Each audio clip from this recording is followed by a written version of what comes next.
That's gone down 10% since we switched it on, so that's not good.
Getting there.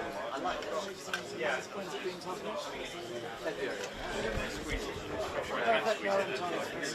Absolutely. Nothing will shake the love life. The aphrodisiac. Yeah, I mean, it's just keep going. That's how Tusk was. She was done. You know, there wasn't really much to add. It was just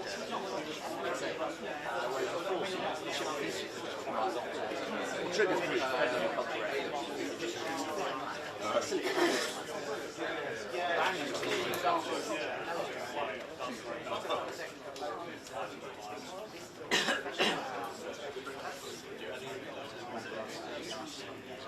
Well, I don't want to tell you because you'll get then I know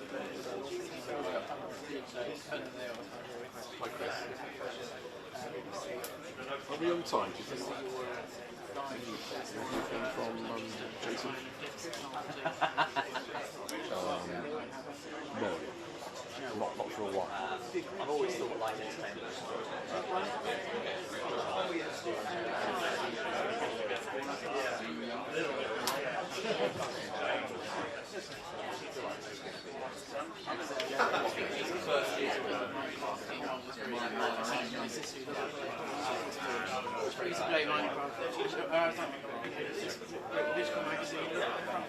was she got it. I had people on saying, "Oh, my children love this." That's how sucky you are. Yes, exactly. That's what I was getting nice shameless. Yeah, I love that. I love that sort of story. It's like private highlight chapter. Yes. And it was really into text. Yeah. And I assume most expectations might go to heavy in terms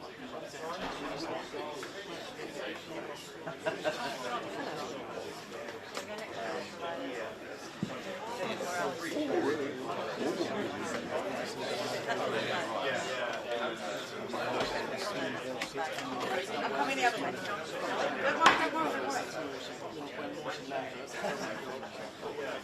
We need a bigger boat.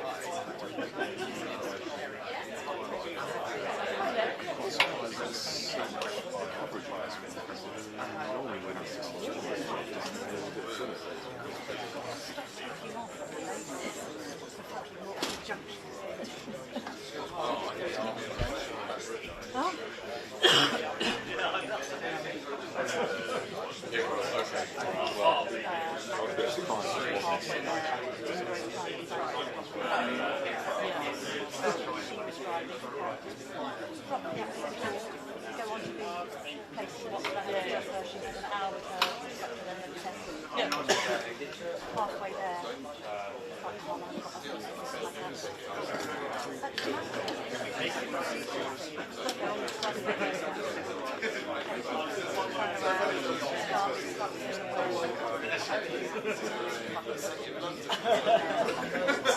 I've got enough 42 and this is on Friday night. It should be about half triple shake.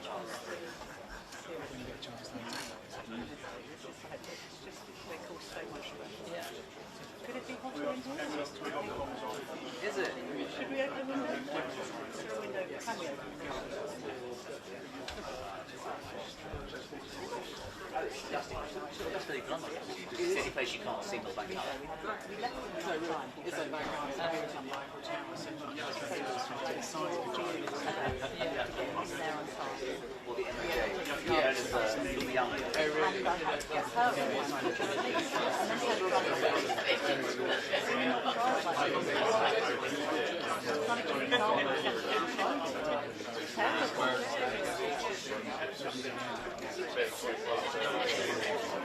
Is the messenger on there? She's literally on. Sorry.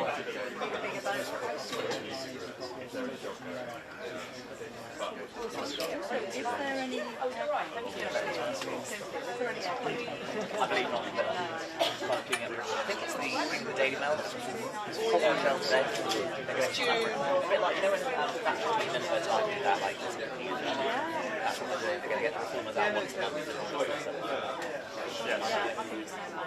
I have a feeling the questions won't be about the group. You do take shot on the front.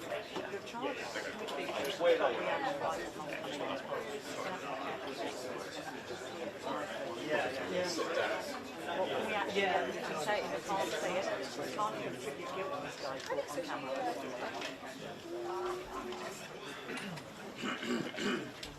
Well, what are you going to It's all gone very quiet now, actually.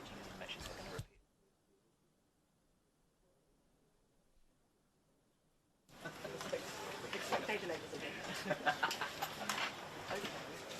Shit. What are we going to do?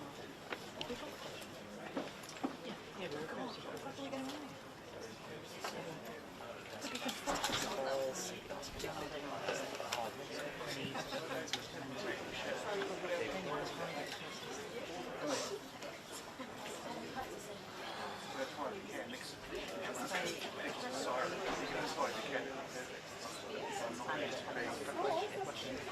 Someone said to me, so Aaron's Victorian P said, it's not Mr. Makerfield, it's Mr. Mistakerfield.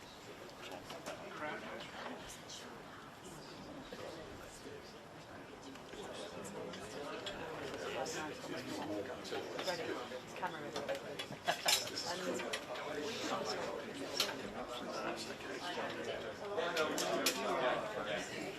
Why are they...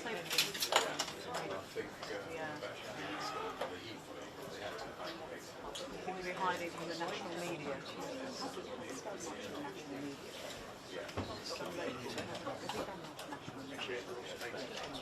Oh, where are we going? Sorry. No. Question.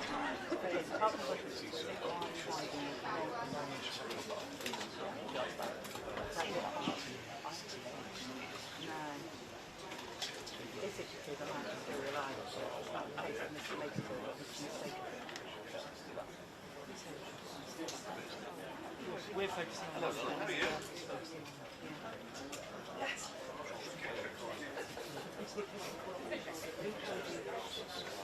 Yes. Yes, you would. man who, according to his here, has been nicked down. Does anyone remember the makeup? Oh, yeah. The wrong generation. Yeah, no, I don't. I've read about it. La, la, la, Mr. Makeup. Does it mean anything?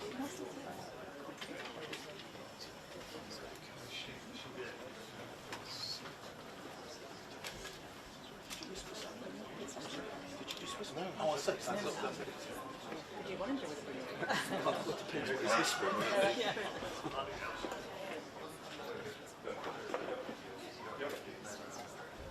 I've been like all the hobbies of music. Yeah, I didn't know.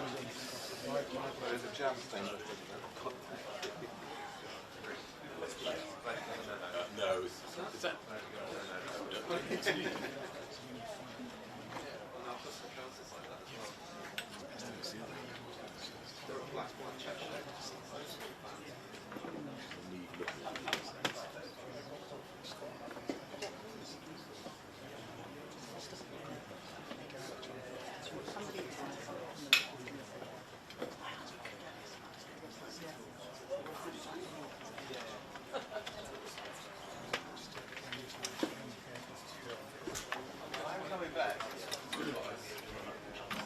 Yes.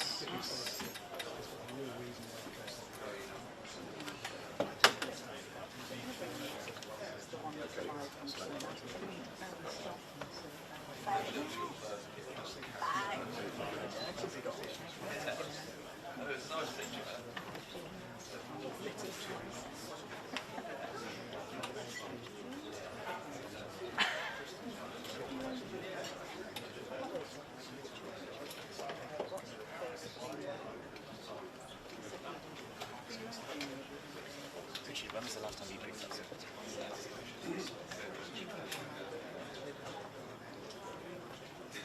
Got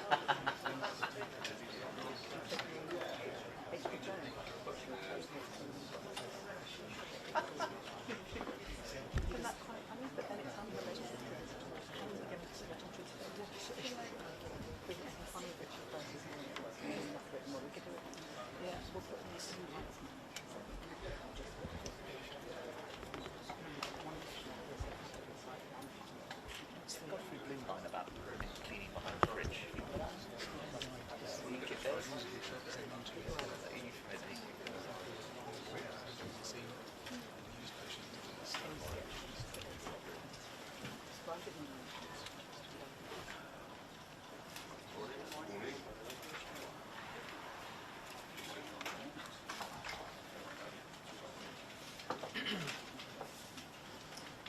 A very good morning, everybody, and welcome to Reform's press conference. Reform, cleaning up Britain in so many ways. In a sense, it's a sign of just how broken Britain is. That if you look around our streets, our parks, our countryside, it's a mess. Everybody knows it, everybody feels it. People say when they arrive, whether it's in Dover or Gatwick or Heathrow, they then suddenly drive up our streets and our roads, and they cannot believe the state of the United Kingdom. Successive Labour and Conservative governments have utterly failed to address this issue. They just haven't cared. And littering, fly tipping has become the norm. And we only really hear about the huge examples, but actually it's all around us. And we all want to be environmentally friendly. There's nothing friendly about littering, about fly tipping. It is a national embarrassment, it's a national disgrace. And it is not the sign of a healthy nation. It is a sign of a nation that is ill at ease with itself, that has given up caring, and it's frankly, simply unacceptable. But we can reverse this.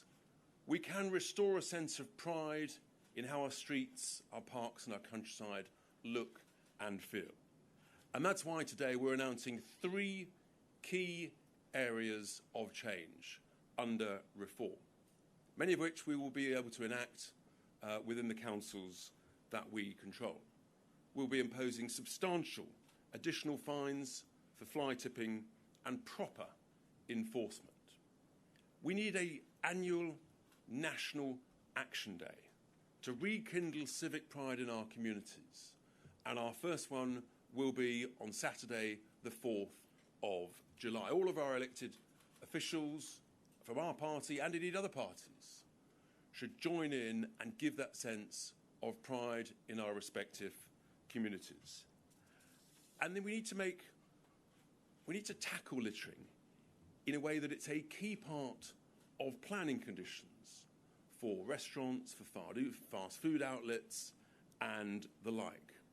There has to be a sense of commitment, community feeling amongst businesses as well as individuals.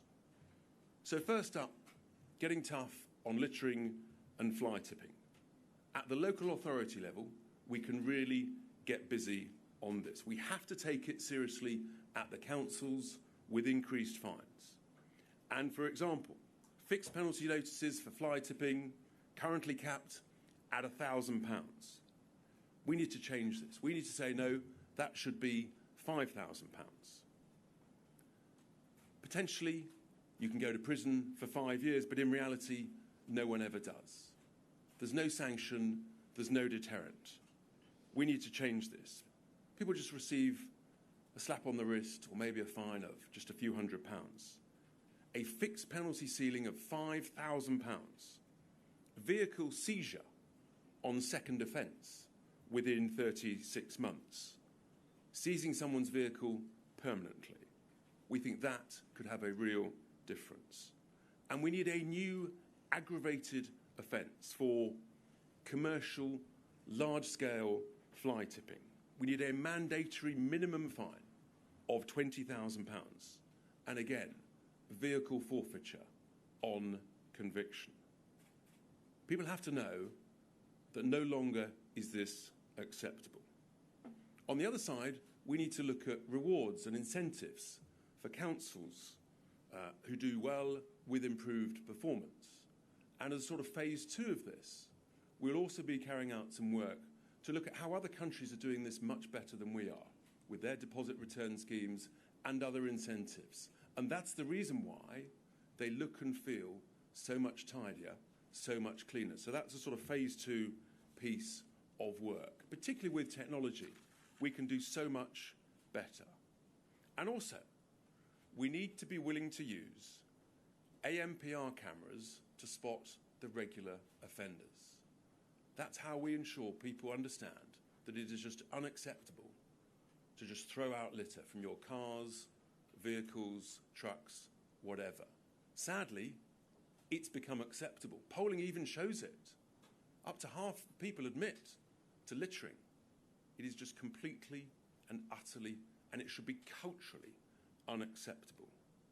The National Action Day this year, the 4th of July, is a real sort of sense of communities getting together, clearing up the streets, the parks in their local area, being led by elected representatives. We think that is a great thing that we need to do definitely once a year. This year, the 4th of July. That is very important. And then the third thing, on planning. Yeah. We all use, when we're busy, fast food chains. But if you think about it, they do generate a disproportionate amount of litter. A Keep Britain Tidy survey showed that McDonald's packaging, for example, represented just under 30% of all litter. I know they'll get very grumpy with me, these wonderful outlets. Greggs 18%. Delicious, by the way, but nevertheless. KFC 8%. The list goes on. You get the point. Come on, folks. You can all do better. We've all used these outlets and seen bins overflowing with their own packaging. They need more bins, bigger bins, regularly emptied. If they do that, then they can comply with a licence. But actually, I think councils should be prepared to say that if fast food chains and outlets are continually responsible for litter around their premises and beyond, then they've got to think about the consequences. And the consequences could be that they lose their licence to operate. There has to be an incentive, and there has to be a sanction, and there has to be a proper deterrent. So with these things, we think that a real shift can occur, both personally, all of us as individuals, but also corporate responsibility from all of those fast food chains, small, medium and large, that are responsible for so much packaging. If we do this, we can make a real change. And the person who has, of course, been driving this for many, many years, and we're enormously grateful for the work that he's done over those years to try and get parties, groups, communities to believe in cleaning up Britain, is, I believe, the country's expert in this space, John Reid of Clean Up Britain, and I'm going to invite John to come to the lectern to say a few words. Thank you very much.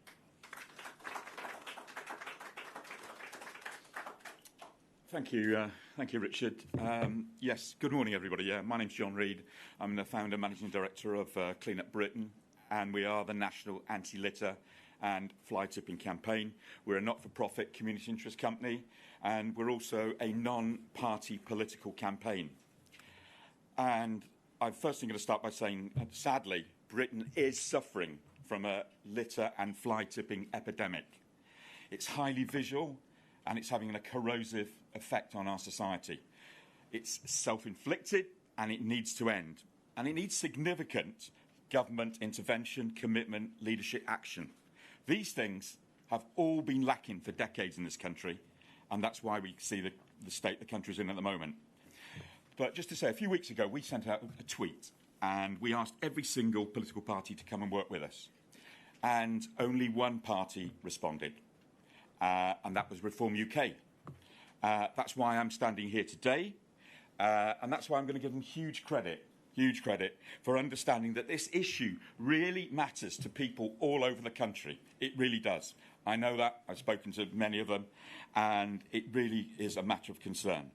And I know Reform UK are actively exploring ways in which, as Richard was outlining, policies that can make a difference to cleaning up our country, but permanently. We look at the numbers, they're incredibly stark. Research last year showed that 77% of people think the country's litter problem has worsened in recent years, and it undoubtedly has. 85% of adults say they hate seeing rubbish, litter, detritus in their communities, and over 70% say it makes them feel sad and angry. But let me be clear, we should all be ashamed about this self-inflicted problem. Not just me, but you as well. It's your country as much as it is mine or anyone else's. We are fortunate, we really are fortunate to live in a stunningly beautiful country. Stunningly beautiful. But at the moment, it looks like a run-down, rancid, hyper-littered dump. And I'm not going to put any words. How do I know that? Well, over the past 3 years, I've been to every single city in Britain, from Inverness to Truro. I've travelled all over the country. I've driven all 50 of the country's motorways. Yes, I'm that sad. And I've taken over 5,000 videos and photos on here while doing so. So I've documented it well. It's a sad picture. And it's not so much a journey of discovery. It's more a journey of despair and depression.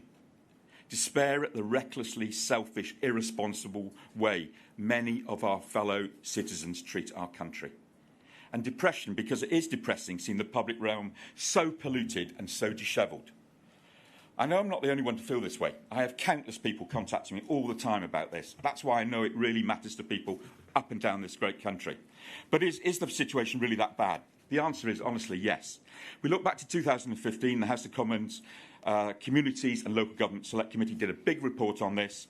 One of their standout lines was, England is a litter-ridden country compared to most of Europe, North America and Japan. It's got worse since then, I promise you. And even that damning statement underplays the scale of our problem. There's no country in Western Europe that's so consistently littered as Britain. I don't know how many of you have done this, but you get off the Calais ferry at Dover, you drive through Dover, you get on the A2 road up to London. It is, well, I don't know how to describe it. It's a profoundly depressing and actually cringeworthy experience. Litter, abandoned roadside equipment, filthy and corroded litter signs, uncut bushes obscuring signage everywhere, weeds growing all over the public highways, potholes. It's all there. It really is. And it's in stark contrast to France, I promise you. We look like a third world country. France exudes civic pride and cleanliness. Britain exudes neglect and contempt. Now, these are terrible things to say about your own country, I know, but it doesn't make them untrue. And I'm happy to say them because they are true. Virtually every major road in Britain is poorly maintained, and many of them are heavily littered. Certainly in comparison to our West European counterparts. Some are worse than others, admittedly.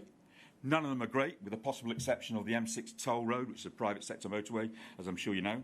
So this is going to beg the question, who's trashing Britain and who's to blame for this damaging and intractable problem? There's three groups. The first group, and the major perpetrators, are the 20 million plus people in this country who admit to dropping litter. They admit to it. Earlier this year, a YouGov survey found that 49% of adults admitted to littering in the last 12 months. Now, these are astonishing figures and show the scale, in my mind, of the cultural problem we have got in this country.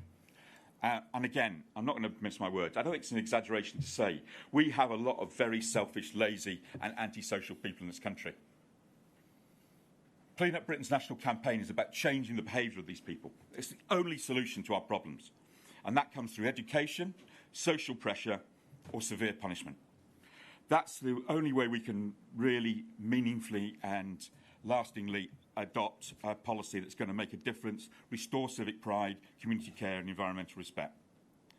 The second group to blame for Britain's litter problems is the major international corporates whose brands, sadly, are polluting the country. To give you an idea of the scale of the problem, we reckon there are at least 25 million Red Bull cans that are littered every year in Britain. That's a minimum figure. It's more like 75 million that are just chucked away and lying discarded in a ditch somewhere. There are 700,000 plastic bottles that are littered every single day in Britain. These aren't our figures. That's through a company called Eunomia, who the government uses as their official agency. 2.5 million cigarette butts chucked on the ground daily.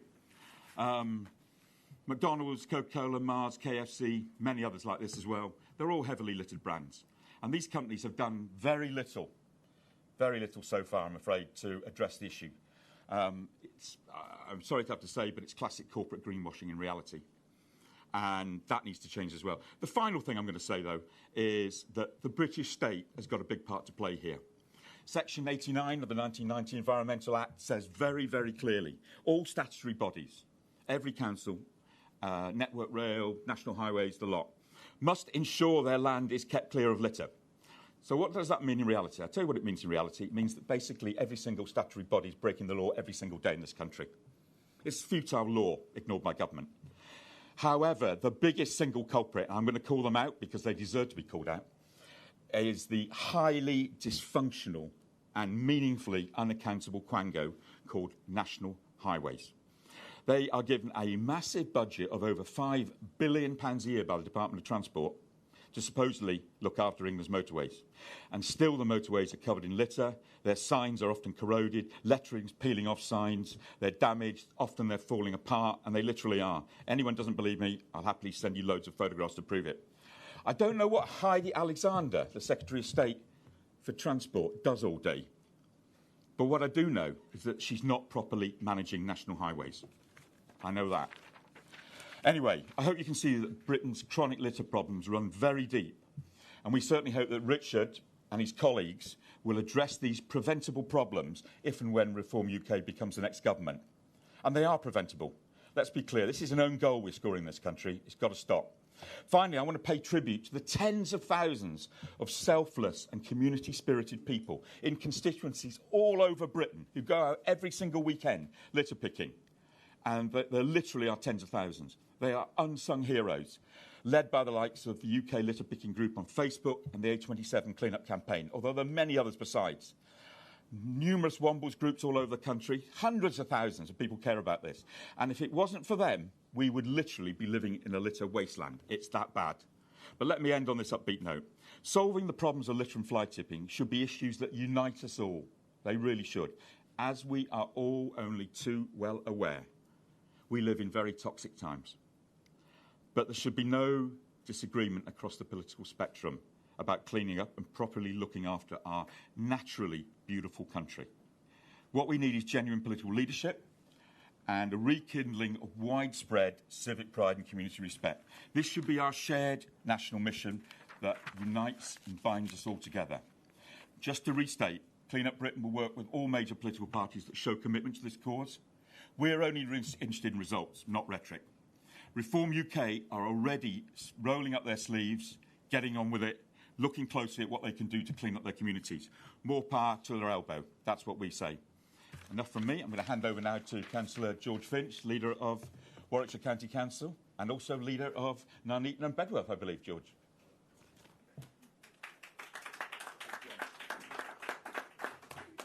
Good morning, all, and I just want to say thank you to John. I've been in contact with him for a few months now as the leader of the County Council, and just seeing the work he's been doing over the last few decades is absolutely outstanding. And there's not many people across the country that really care about issues like this. And I think a lot of people see it on a day-to-day basis, but they don't necessarily talk about it because nothing ever gets done.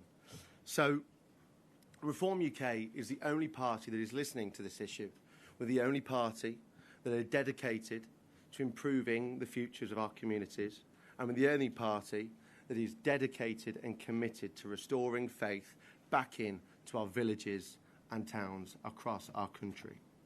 But people are sick to the back teeth of seeing road signs not cleaned, graffiti everywhere, litter all over our green spaces, overgrown trees so you can't even see your road signs. I know it may only be little things, but that is so important to people, because at the end of the day, people are paying millions and millions of pounds in council tax to local authorities year on year, but services across the country are not doing what they should be.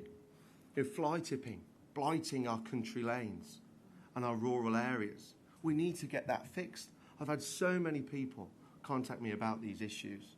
But as a council, there is stuff we still can do. You know, we don't have to wait to the next general election. We've already got 2,300 councillors. We can do so much, and there's examples in Lancashire where they're cleaning up road signs, cutting back overgrown trees.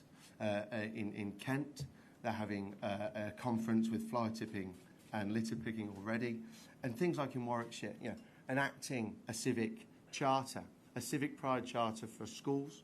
We're going to be bringing all the education leads, like head teachers and chief execs of multi-academy trusts, to bring them in to see what they can do with this issue, because at the end of the day, you cannot just put a sticking plaster on this. This needs cultural change, and it starts with young people. It starts with changing the way they respect their communities. So I've seen so many examples, kids walking through the town centre, dropping litter, but the bin only is over there.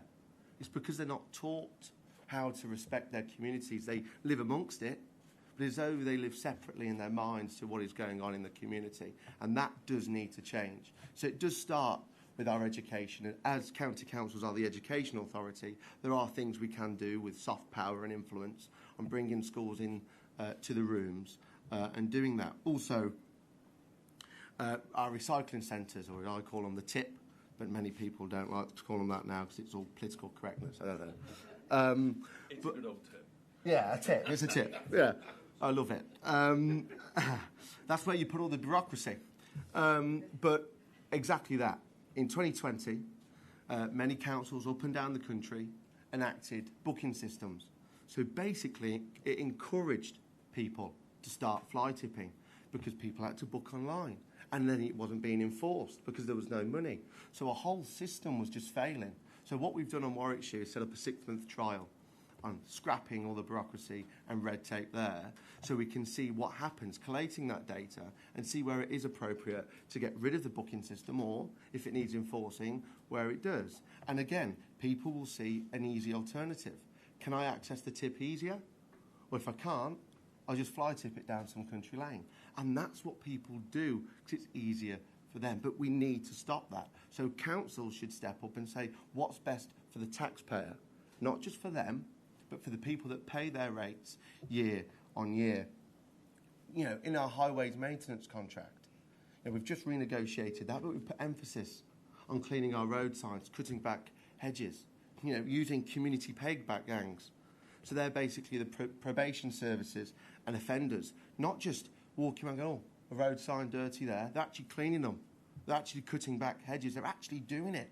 And they have, you know, caused offence to the community by now being in prison services and so on, but they're going to give back to their communities. So I think that's exactly what we should be doing. Having people that have just ruined their communities, committed crimes, should be saying, no, actually, we should be giving back to our communities. And that's what we're going to be enhancing across Warwickshire. But I don't know, Richard, if you've heard, I've got a new job. Another job. I'm now in charge of the Neatham and Bedworth Borough Council as of May. We become the largest party back in May. It's amazing, isn't it? We get told off if we have 2 jobs. I know. The press haven't picked up on that.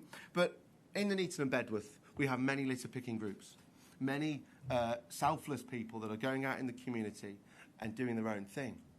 But why don't we bring them all together?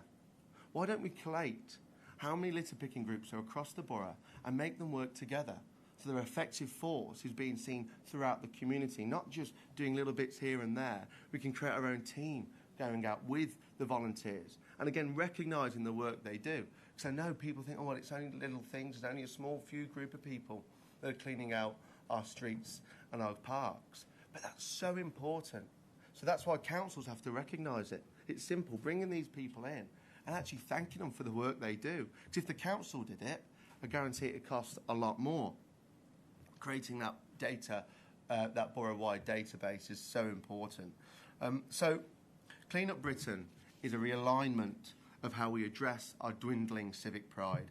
We're starting by setting good examples in schools and making sure those children can go back to their homes and say, no, we should be doing more as a family. We should be working on this as a community, because we don't just want people to think, well, this is my own castle, I want to look after that.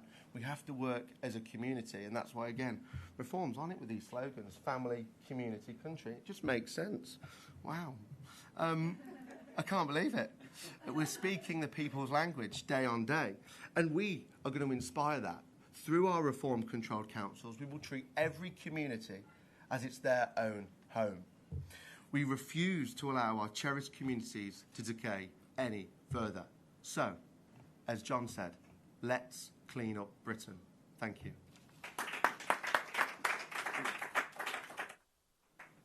Thank you, George, and thank you, John. And you can sense, everybody, the passion that we have for cleaning up Britain. And also thanks to the hundreds of thousands of volunteers that John quite rightly referred to. We need to grow that and encourage that. And the idea of putting bureaucracy in the bin or in the tip is something that we're at Reform, we love that. That's very much where we're at. Now, I'm going to take some questions, and then George and I, we're going to go. There is a new, beautifully liveried refuse truck outside, and Trucker Tice and Trucker Finch are going into, we're going to be going around Parliament Square. Who knows? We might come across Steve Bray. Should we put him in the bin? Anyway, so some questions. GB News, Olivia Utley.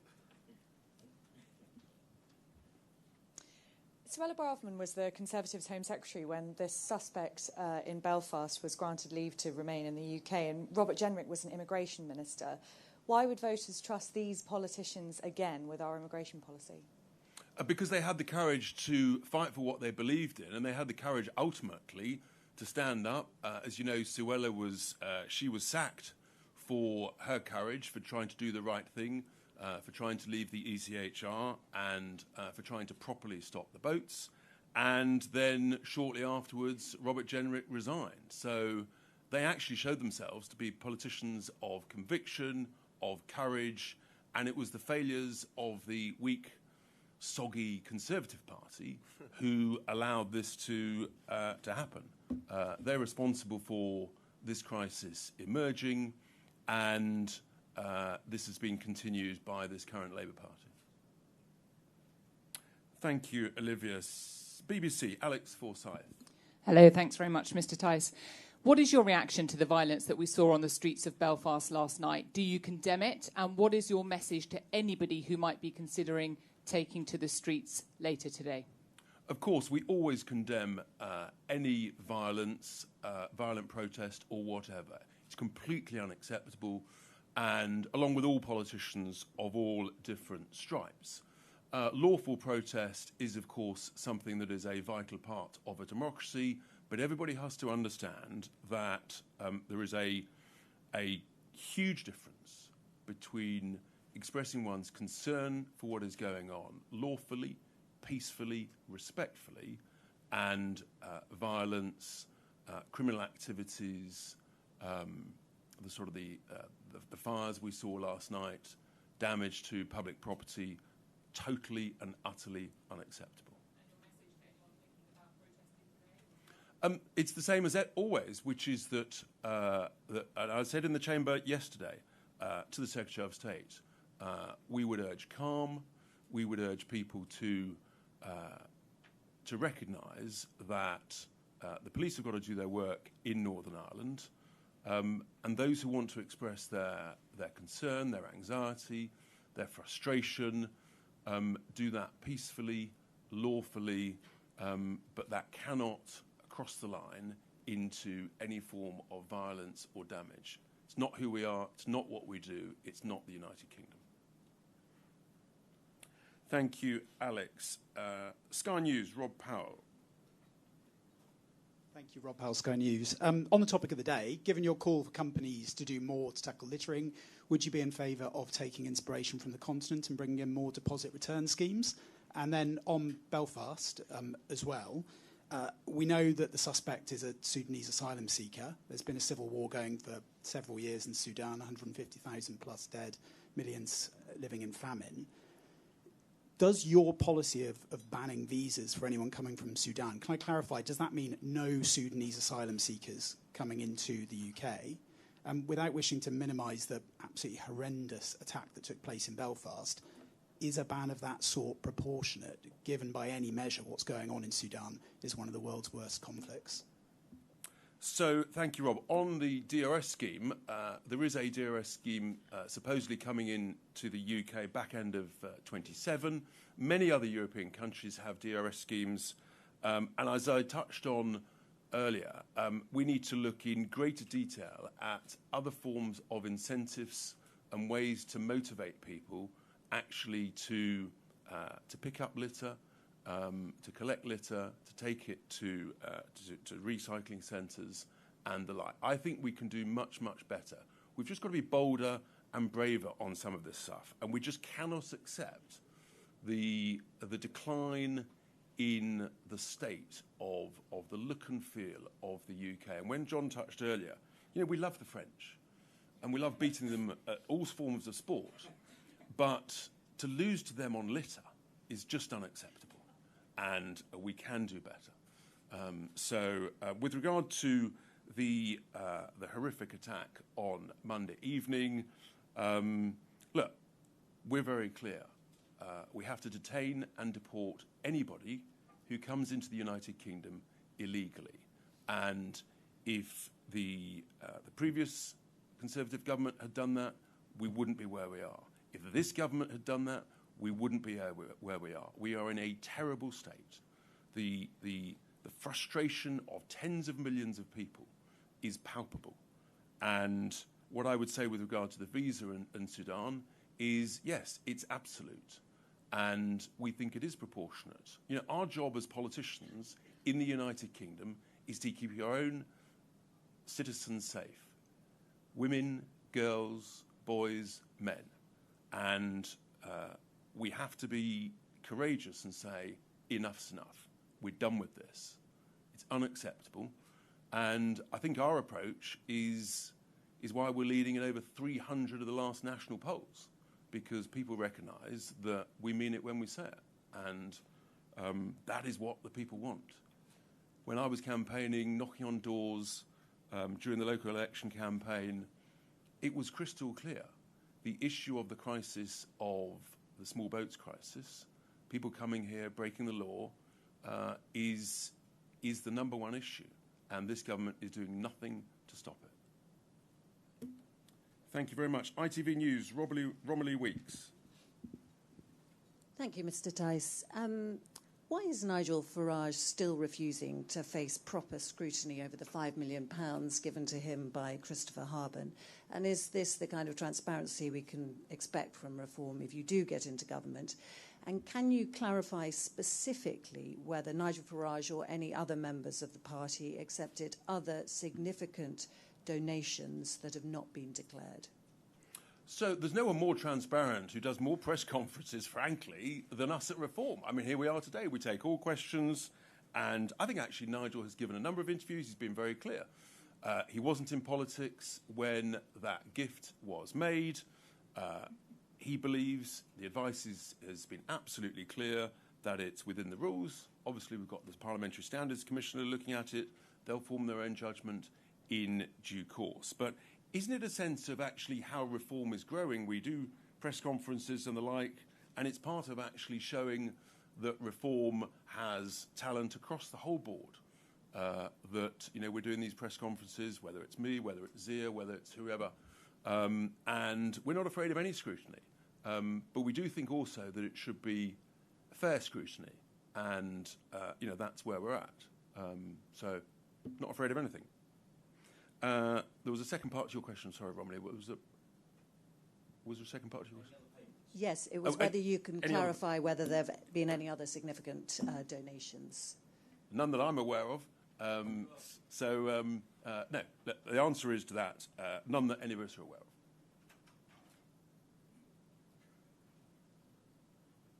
So, thank you. Channel 4, Paul McNamara. Thank you, Mr. Tice. You've been asked whether or not you condemn the violence that we saw in Northern Ireland overnight, perhaps in part because of comments Nigel Farage made last week in relation to the Henry Noble. Absolutely ridiculous. Paul, that is outrageous. You know it is.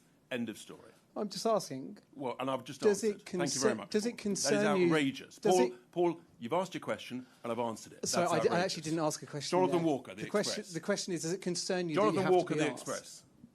That's a revolting accusation to make, and you should be ashamed of yourself. Jonathan Walker of the Express. Thank you. Given what we know or think we know about the route that the suspect in the Belfast case used to come into the UK, if we want to control our borders, do we need as a country to look at border controls between Ireland and Northern Ireland? Well, obviously we've had the common travel area for over 100 years, and what's in a sense the failing here was why on earth the Home Office didn't return this individual who crossed that border. That's what should have happened, but for some reason they decided to grant him the right to remain. We think on a 5-year visa, and that just seems inexplicable. Does that require the whole border to be re-looked at? No. Just got to apply the existing rules properly. That's the problem.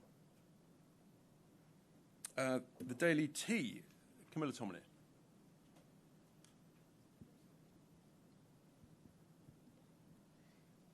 You're vowing to clean up Britain. Up in Durham, the Reform-led county council has recently rolled back spending on street cleaning in order to achieve 3.4 million in departmental savings. That includes reductions in full-time litter pickers. And also, while we're on the subject, are you giving us a cast-iron guarantee here that every fag Nigel Farage smokes and puts out, he picks up and puts in the bin, Richard Tice? I'm quite sure that Nigel is most diligent in ensuring that his cigarette ends, that they are well smoked and then put in the appropriate place. With regard to Durham, the whole point of this campaign is that it's not just the councils, Camilla, it's all of us. We all have an individual responsibility. We all have a corporate responsibility in the various businesses to do what we can. So it actually starts at the very grassroots. It's not the council that does the littering. It's the people. And so we've got to transform that sense of civic understanding of what is acceptable and not acceptable in our communities and in the country that we live in. And if we focus on that, then actually, in a sense, councils should have to spend much, much less than what they currently spend. Because otherwise, if you just accept it's always someone else's responsibility, guess what happens? The problem gets worse and worse and worse, and no one cares. Thank you. The Spectator, James Heal. Good morning, Richard. Given you are the party's business spokesman and given your entreaties this week to the Labour movement, would a Reform UK government strengthen or weaken trade union laws? Trade union laws all the time. I think, look, we want to... I've already started a number of very useful discussions with various union representatives. It's actually about working together, finding out where there's common ground, where there are genuine concerns. I had a very interesting meeting just last Friday with some senior representatives from such a union. I think a common sense approach, getting around a table, talking, understanding where the issues are, whether it's particularly around, for example, pensions, specific issues around some of those points, the need to increase the income tax threshold, that being the fastest way to put more money in people's pocket. All of that is something that we've started discussions and look forward to continuing. The Telegraph, Amy Gibbons. Thank you. You're talking a lot about your plans for government, but it emerged yesterday that 1 in 5 people who backed Reform UK at the last general election would now vote for Restore Britain. So can I ask what your message is to those voters, and do you accept that Restore are a threat to your campaign for number 10? Look, we're not afraid of any competition. We're leading in 300-plus national polls. We're doing brilliantly. But, you know, in a sense, we are a disruptor, and our view is that we've got the best policies, the best people, and it's up to other parties to see if they can challenge us. The only polls that really matter are the ones at the ballot box, and all the evidence is when people go to the ballot box, guess what? They're voting Reform in colossal numbers. which is why at the May the 7th elections, we swept the board with an extra, whatever it was, 1,400 plus councillors. So always progress to do, not afraid of competition, but we think we've got all the answers. Thank you very much, Amy. LBC, Natasha Clark. Thank you, Mr. Tice. Can I just follow up on the Northern Ireland question? Do you think that there needs to be more checks at the border potentially in Northern Ireland, or would you support potentially going even further, looking at a potential hard border to stop clearly what might be a loophole from being exploited here? And secondly, we are expecting the Prime Minister to reveal his defence plans shortly. Would you support any further increases on tax to pay for defence? Thank you. So with regard to the border between the Republic and Northern Ireland, I come back to my earlier point. There's a common travel area. You just need to enforce the existing rules properly. It's actually worked, by and large, very, very well. If the Home Office had enforced the rules properly, we wouldn't be in this situation. And so where some people see this as a backdoor, I think under the existing processes and rules and procedures, the appropriate checks should be in place. With regard to the Defence Investment Plan, well, it does look as though it is going to emerge, finally. It doesn't need extra taxes in order to fund it. You just got to stop wasting money elsewhere. So many areas that we see, whether it's net stupid zero, whether it's something I've been banging on about for 2 years, not doing quantitative tightening, that we learnt yesterday from the Telegraph. The estimated cost of QT, active quantitative tightening, £36 billion in recent years. I was the first politician to start talking about this 2 years ago. We shouldn't be paying voluntary interest on QE, tens of billions every year. There's no shortage of money, right? Currently, it's the way that it's being wasted. At the council level, at the national level, it's infuriating. David Lynch, PA. Thanks very much, Mr. Tice. Yeah, David Lynch at PA. Just wanted to ask another question about Reform's invite to the unions to affiliate. You've previously expressed admiration for the economic policies of Margaret Thatcher. Do you think she was right to take on the mining union in the 80s in a battle which was largely about breaking union power? That was 40-odd years ago. We are where we are now. What we want is a sensible working relationship with trade union members, trade union leaders. It's a very important part of a democracy. And I think that there are issues that need to be discussed and debated. It's about getting the balance right and having a sort of a fair set of rules and laws for everything around trade unions, votes and the like. And look, at the end of the day, we want to run the country. We want to run it better than anybody else. And that means working with trade unions, with all interested parties in doing that. And isn't it interesting that the majority of union members in the two biggest trade unions donating to the Labour Party, GMB and Unite, majority of their members are voting Reform. So they're voting with their feet, and I think I've got this right, that that Nigel Farage is a more popular leader than Sir Keir Starmer amongst the broader union movement. So I think people can see there's a direction of travel. We're the party of the workers, we're the party of Alarm Clock Britain, and one of the key reasons why those union members are supporting Reform is because they realise that we should be drilling our oil and gas treasure in the North Sea, and cannot understand why that's not being done, cannot understand why their jobs are being put at risk in and around refineries, around steel plants, around other significant industries, because of the cost of energy and because of this government's refusal to have a greater supply of North Sea oil and gas. I think last but not least, unless someone's crept in and not told us, Politico, Noah Keat. Thank you very much. Yesterday evening, one of your MPs, Danny Kruger, voted against making the mayoral elections a more proportional electoral system. So could you confirm, does Reform UK still support electoral reform at both local and general elections? The thing about electoral reform is it's got to be done properly when circumstances are right. The main reform that we have been talking about is dealing with the postal voting system, which is subject to significant abuse.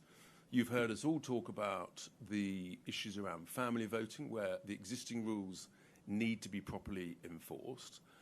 But we do have an issue in the United Kingdom now, which is across large parts of the UK, we have got sectarian politics coming into our democracy. And it's a new place, it's a difficult place for us to be. So, we're very thoughtful about all of this, but our key focus at the moment is postal vote reform, family voting, ensuring that is done fairly, properly and freely. Did I miss anybody? I've gone through my list. Who have I missed? Could you say who you are? See, we like to be full, open and transparent. Yeah. Rob, that's funny enough, that's a question. Rob Hutton from The Critic. I'd like to ask about the massive bribe paid to Reform's leader in Wales. How is taking a huge secret payment and then advocating for Russia different from taking a huge secret payment and then advocating for crypto? You're talking about one individual who committed an offence and has been convicted. So it's a number of years. Conviction is Well, look, he was found guilty. That's that. That's got nothing to do with the issues around crypto, which is part of a modern society, and many, many people. Have you any idea how many young people have crypto wallets within them? How important this could become within our economy and the economies around the world. The idea that you should just refuse to talk about it, as many MPs want to, the idea that you should sort of try and ban the whole concept is absurd. We should welcome new technologies. We should welcome them being properly, sensibly and smartly regulated. And in a sense, the City of London has always, for hundreds of years, been a great innovator of finance. So surely we should, you talk about transparency, surely much better to have a open, innovative and transparent crypto hub in the City of London, in the United Kingdom, generating revenues, generating jobs, than try and sort of banish it offshore and pretend it doesn't happen. Wouldn't it be better not to have taken a massive cash gift from a crypto bro, though, if that's your position? Look, our position is very clear, and Nigel has been very clear. Nigel decided not to do any business with Elon Musk because Nigel's not for sale. I'm not for sale. None of us are for sale. And in a sense, that's the joy of these questions. We reiterate it, we reinforce it, and that's the position. Thank you, Rob. There was another hand I saw right at the back. Yes.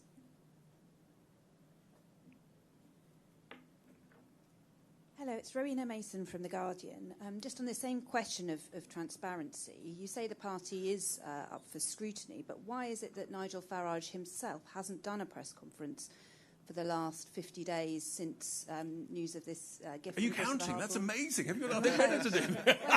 Previously, he was doing press conferences almost every week, and we've had Yeah, what happened was actually you got bored of them, and so you didn't. You started not to attend. Absence makes the heart grow fonder. But in all seriousness, it's part of this whole point about proving that we are a growing team with people across a range of different briefs, and Nigel is absolutely determined that this idea that we're just a one-man band is nonsense. We've got a range of expertise, a range of different people, and that's why you'll see ongoing press conferences which are led by different people, whether it's Zia, whether it's Rob, whether it's myself, whether it's Lee, whoever. All right? I think one thing you can say over the last 30 years is that Nigel Farage is not scared. Sorry, I missed. Hi.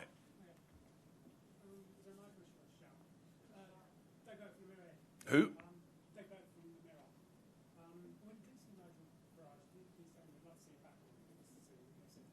Are you missing him? That's very touching. I'm sure he'll be thrilled.